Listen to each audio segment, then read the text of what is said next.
नमस्कार, बहुत बहुत स्वागत है आपका YouTube चैनल मोबी क्राफ्ट में। मित्रों, आज मैं खेती और कृषि पर ही बात करने के लिए आया हूं। हमारे कार्यक्रम को अंत तक देखिएगा, वीडियो को लास्ट तक देखिएगा। आपके बहुत ही काम और उपयोगी और लाभदायक चीज़ें मैं बताने वाला हूं। और साथ में ही मैं आपको 1 मिनट की फिल्म भी दिखाऊंगा इस वीडियो में, जिसे आप बार बार देख करके अपने जहन में उतार लीजिएगा। उस पिक्चर में क्या चीज़ें हैं, वो सच्चाई क्या है, जिससे आज हमारे किसान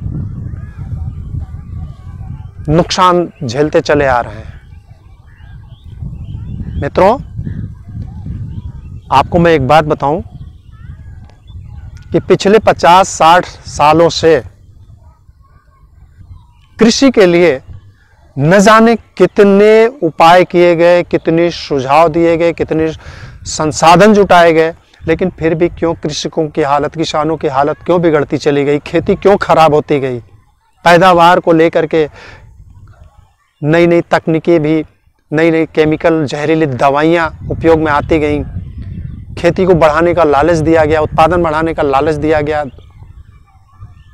हर बार जब भी सरकार आती है नई, तो किसानों के हित की बात करती है, लेकिन क्या वजह है कि 50-60 वर्षों से आज किसान की हालत बद से बदतर होती जा रही है।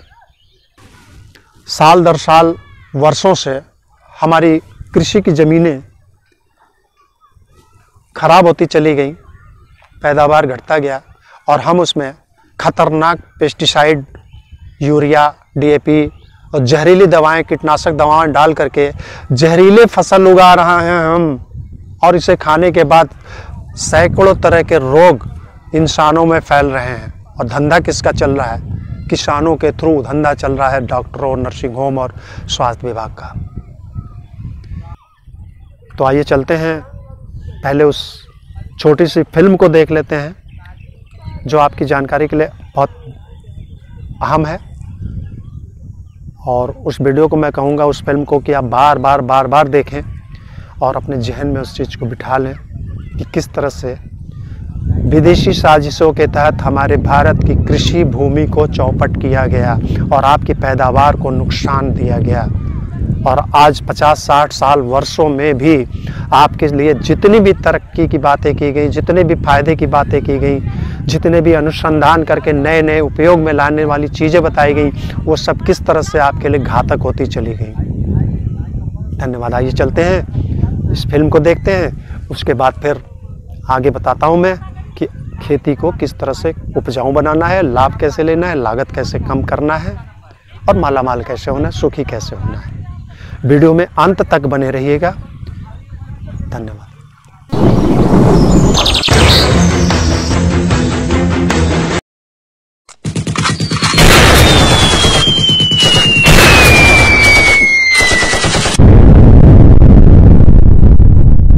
रासायनिक खाद व जैविक खाद।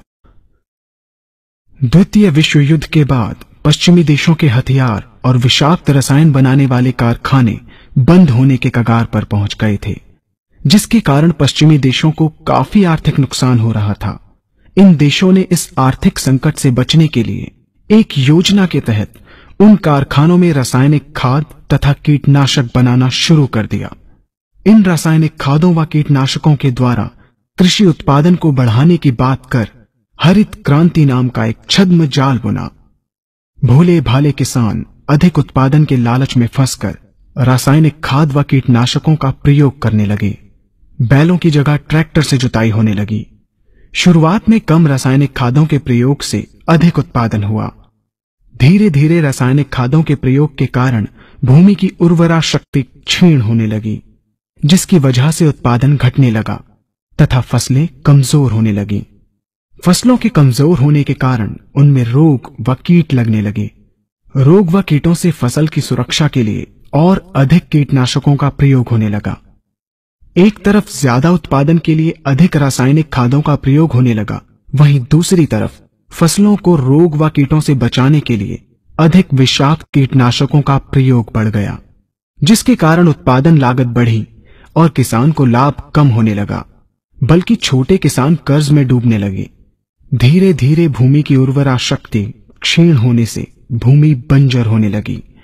रासायनिक खाद व कीटनाशकों के कारण खाद्यान्न भी विषाक्त हो गए तथा जलवायु भी प्रदूषित हो गई, जिसके कारण मानव पशु पक्षियों के स्वास्थ्य पर प्रतिकूल प्रभाव पड़ा, जिसका परिणाम आपके सामने है। मानव स्वास्थ्य पर रासायनिक खादों के पड़ने वाले प्रभाव को आप ऐसे समझें। जब किसान फसल में रासायनिक खाद डालता है तो रासायनिक खाद में उपस्थित विषाक्त रसायन जल में घुलकर सबसे पहले जल को प्रदूषित कर भूमि के अंदर उपस्थित केचुए व सूक्ष्म जीवाणुओं को मार देता है। ये बात सभी किसान अच्छी तरह से जानते हैं कि केचुए व अन्य सूक्ष्म जीवाणु भूमि की उर्वरा शक्ति को बढ़ाने के लिए अति आवश्यक होते हैं। विषाक्त रसायन के कारण इनकी मृत्यु हो जाने से भूमि की उर्वरा शक्ति नष्ट हो जाती है तथा भूमि कठोर होकर बंजर होने लगती है।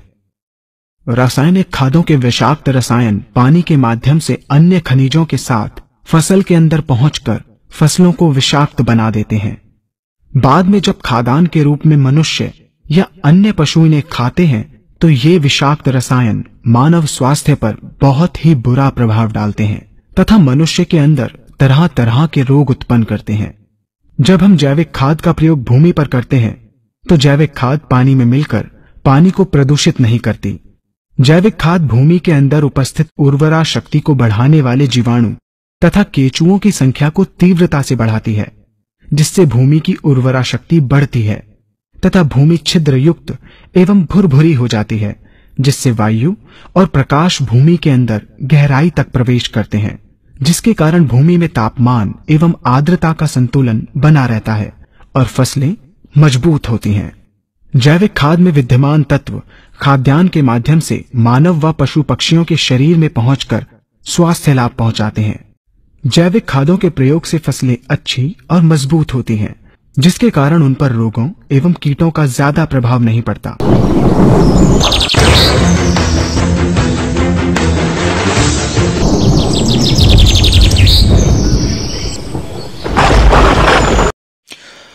मित्रों, अभी आपने देखा कि हमारी खेतों की जमीनों को, कृषि भूमि को किस तरह से चौपट किया गया। हानिकारक जहरीले खाद, यूरिया, डीएपी, केमिकल्स पदार्थ डालकर जो फसल उगाते हैं, जहरीला, जिसको खाने से पशु से लेकर मनुष्य तक, मानव जाति तक सब बीमार हो रहे हैं। इसी से अलग एक नया छिड़काव की खेती पर जैविक पदार्थों द्वारा एक नया आधुनिक खेती के बारे में जो प्रोडक्ट हमारे भारतीय कंपनी नेटसर्फ द्वारा तैयार किया गया है, उससे खेती करके आप अपनी लागत कम कर सकते हैं, 35 से 40% तक अपना उत्पादन बढ़ा सकते हैं और उत्पादन किए गए फल, फसल इत्यादि का जो रूप होता है ना, क्वालिटी, उसकी कीमत भी अच्छी मिलती है। मित्रों, मैं आपको एक प्रोडक्ट दिखाता हूँ। ये है श्वेत। ये आपकी कृषि भूमि को जीवन देता है, जीवन। श्वेत का घोल अनुपात मान लें तो 15 लीटर पानी में 30 से 40 ml मिला करके हम खेतों में डालते हैं, जिससे हमारे ज़मीन में उर्वरा शक्ति बढ़ती है, और खेत में जान आ जाती है। अब मैं विधि बताता हूँ। सबसे पहले हम अपनी ज़मीन की जुताई गुड़ाई करने के बाद जब उसमें सिंचाई करते हैं, पानी भरते हैं, तो उसमें इस घोल को पानी में मिला करके ज़मीन में डालते हैं। मात्रा होती है 15 लीटर पानी में 30 से 40 ml श्वेत नाम की ये दवा मिला करके पानी में, खेत के हिसाब से और पानी के हिसाब से हम इस दवा को उपयोग में लाते हैं। सिंचाई के बाद जब पानी मिट्टी नम हो जाती है तो जब हम बीज बोते हैं किसान भाइयों, ये भूमि शोधन क्रिया हुई कि हमने भूमि में जब पानी डाला, खेतों में पानी डाल के सिंचाई की इसको डाल करके, तो उसको कहते हैं हम भूमि शोधन। उसके बाद आता है बीज शोधन।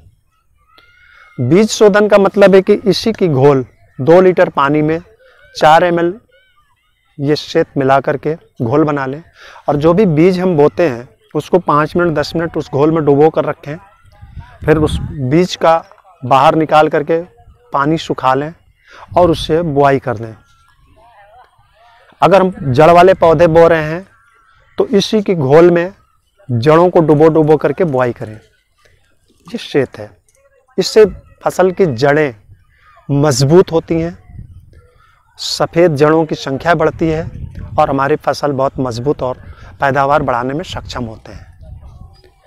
तो भूमि शोधन और बीज शोधन के बाद की प्रक्रिया के लिए हम आगे फिर आपको नए नए दूसरे उत्पाद और दूसरे प्रोडक्ट भी बताएंगे खेती के, जिसमें आपको फ़ायदा ज़्यादा होगा। तो सबसे पहले मैं आपको दिखाना चाहूँगा product steam rich. Steam rich एक कंसंट्रेट है, लिक्विड है, घोल है, जो पौधों का अंकुरण करने में मदद करता है, पौधों का मरना कम करता है, सफ़ेद जड़ों की संख्या में वृद्धि करता है, पत्तों के गिरने, फूलों या फलों के गिरने को भी कम करता है, फल फूल व फसल के आकार में वृद्धि करता है, फूलों के रंग, चमक, टिकाऊ क्षमता में वृद्धि करता है और उत्पादन की गुणवत्ता में सुधार करके उत्पादन में वृद्धि भी करता है। किसान भाइयों, एक अनुपात के अनुसार 15 लीटर पानी में 20 ml लिक्विड मिलाना है घोल को, और उसके साथ ये आप देख रहे हैं स्क्रीन पर बायो 95। एक बात मैं आपको याद दिलाना चाहूँगा कि नेटसर्फ कंपनी ने बायो 95 कंसंट्रेट का अपग्रेड वर्जन, मतलब उससे और ज़्यादा प्रभावी प्रोडक्ट तैयार किया है, जिसका नाम दिया है उसने बायो 99। तो अब बायो 95 की जगह आपको बायो 99 मिलेगा। ये मिश्रण खाद एवं कीटनाशकों के खर्चों में 25 से 30% की बचत करता है, धूप या अतिशील किरणों से बचाव करता है, फसलों पर, पौधों पर नैसर्गिक नष्ट पौधों को पहचानने में मदद करता है, जमीन की उर्वरा शक्ति, भूमि की उर्वरा शक्ति को बढ़ाता है। इसके उपयोग की भी मात्रा 15 लीटर पानी में 5 मिली माने 5 ml ही मिलाना है। इसके बाद मैं आपको दिखाता हूँ सॉइल हेल्थ एनहांसमेंट टेक्नोलॉजी का शॉर्ट छोटा नाम है SHET सेत। तो सॉइल हेल्थ एनहांसमेंट टेक्नोलॉजी का जो घोल है प्रोडक्ट, फसल के सर्वांगीण विकास में मदद करता है। वृद्धि के समय जब फसल में वृद्धि होती है तो उसके पोषक तत्वों की आपूर्ति में सहायता करता है, मिट्टी के भौतिक, रासायनिक और जैविक गुणों को भी बेहतर बनाता है, मिट्टी को उपजाऊ बनाता है, पैदावार की क्षमता को बढ़ाने में मदद करता है और पौधों के जड़ों के प्रसार में सुधार करता है, जल प्रतिरोधक क्षमता को भी बढ़ाता है, जैविक पदार्थों का अपघटन करता है, पर्यावरण से फसलों की सुरक्षा भी करता है। इसकी मात्रा भी हमने आपको पहले बताया है, भी फिर बता देता हूँ कि 15 लीटर पानी में लगभग 30 से 40 ml का घोल इसका मिला करके छिड़काव किया जाता है। किसान भाइयों, जब आपने भूमि शोधन किया, फिर बीज शोधन किया या जड़ शोधन करके पौधों या बीजों की रोपाई कर दी, तो जब पौधों में 5-7 पत्तियां निकल आती हैं शुरुआती दौर में, तब हम इन तीनों प्रोडक्ट का, तीनों घोलों का मिश्रण अनुपात के हिसाब से मिला करके छिड़काव करते हैं। एक बात ध्यान रखना होगा कि जिस पंप के द्वारा हम इसका छिड़काव करेंगे वो उस पंप में कोई भी हानिकारक केमिकल से छिड़काव न किया गया हो। अब तो मैं तो कहूँगा कि नया पंप ले लें इसके लिए और उससे छिड़काव करें। ये जैविक पदार्थ सूक्ष्म नैनो जीवाणुओं का घोल है। अगर खतरनाक केमिकल वाले पंप से जिससे आपने छिड़काव किया उससे छिड़काव करेंगे तो इसका असर कम हो सकता है। तो अच्छा होगा कि आप नया पंप ले लें इसके लिए और इससे ही छिड़काव करें। तो आपको छिड़काव क्या करना है, जब पौधों में 5-7 पत्तियां आ जाती हैं तब आपको स्टीम रिच, बायो 95 और श्वेत, इन तीनों का बताए गए अनुपात में घोल मिलाकर छिड़काव कीजिए। ये हुआ पहला छिड़काव। इसके बाद दूसरा छिड़काव 8 दिन 10 दिन के बाद आप फिर केवल श्वेत का करेंगे, जमीन में, भूमि में करेंगे। अभी जो छिड़काव किया था तीनों मिलाकर के वो पौधों पे किया था। 8-10 दिन के बाद केवल श्वेत का छिड़काव भूमि में करेंगे, जड़ों में, मिट्टियों में करेंगे। फिर उसके बाद 15-20 दिन बाद जब 10-12 पत्तियां निकलती हैं, पौधे थोड़े बड़े हो जाते हैं, तो उसको फंगस, फफूंदी से बचाने के लिए हम उस पर रैपअप का छिड़काव करेंगे। ये रैपअप है, ये सूक्ष्म आवरण बनाता है, हानिकारक सूक्ष्म जीवियों के आक्रमण से पौधों को सुरक्षा प्रदान करता है।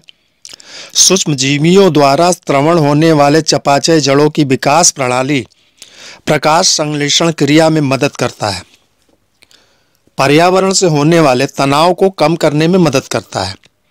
पौधों की वृद्धि को भी बढ़ाता है।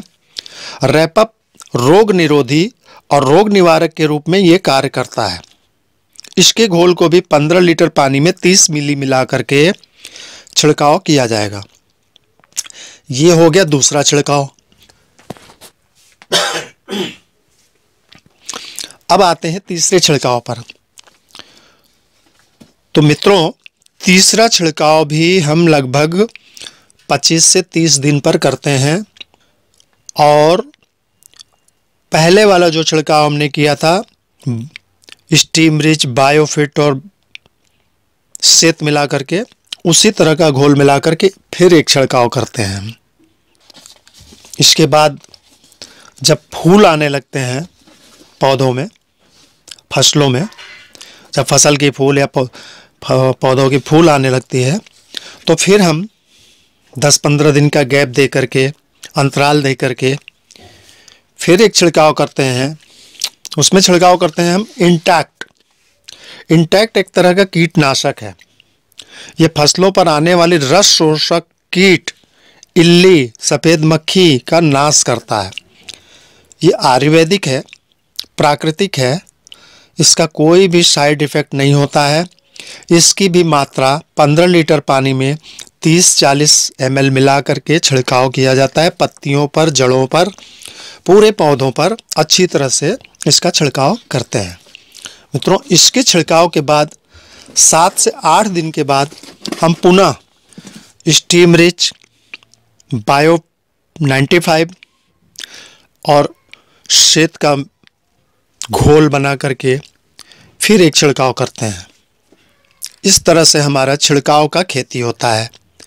तो ये फूल आने तक हमने जो छिड़काव किए, इसके बाद हम जब फल लगने की स्थिति आती है फसल पौधों में, उस समय भी हम एक छिड़काव और करते हैं और वो छिड़काव भी स्टीम रिच, बायो 95 और श्वेत के मिश्रण का है। जिस तरह पहले छिड़काव किया उसी तरह से एक एक पत्तियों पर, फलों पर, पेड़ों पर, जड़ों पर विधिवत इसके छिड़काव करेंगे। आप देखेंगे कि इस तरह की खेती से आपको, ये जैविक खेती, छिड़काव की खेती में 35 से 40% की उत्पादन क्षमता बढ़ जाती है। और फसलों की जो ग्रोथ है, क्वालिटी है, वो भी आश्चर्यजनक रूप से सुंदर और स्वस्थ दिखाई देगा।